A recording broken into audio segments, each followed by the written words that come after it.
Hello all, and welcome to Tech Corner. My name is Alex, and today I'm going to talk to you about Finder in macOS.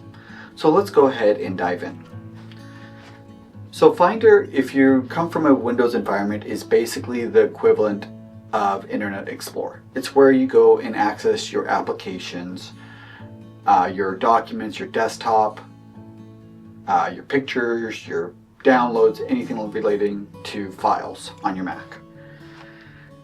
So here I am on my desktop, and if I click on if I go to Finder and I go to Settings, there's some options I have here. The first section is the General section. So this is where you can pick what you want to see on your desktop.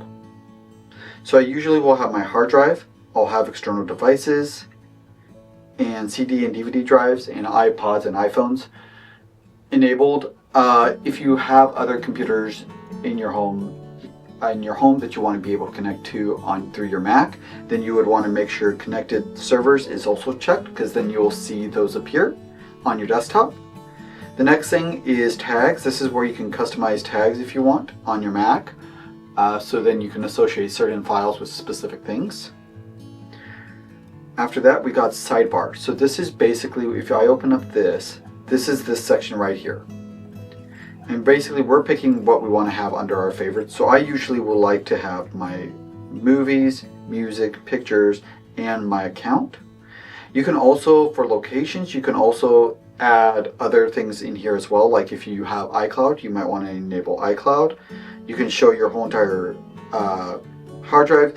This is basically like clicking on the C drive under this PC. External disks. Again, you can show external disks on the left hand side if you don't want to have it clutter up your desktop. Cloud storage, again, CDs, pretty much the same thing we have in favorites, but down below if you want. But if you already have these in favorites, you might not need that. And the final section is the kind of the warning things, so you can disable some of these warnings. So if you delete something from iCloud and you don't want to get notified every single time, you can disable that. But sometimes that is handy, because if you do accidentally delete something, it gives you that extra warning sign if you are delete happy.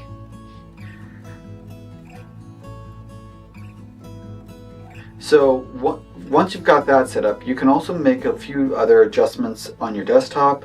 If you right click on the desktop and go to show more or show view options, from here you can pick how you want to stack things by.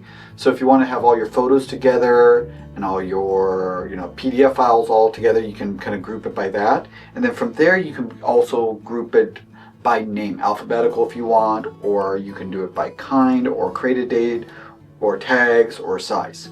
So I usually keep it on name because that's just the easiest thing for me. I usually don't do the stacking either because I don't really find that useful.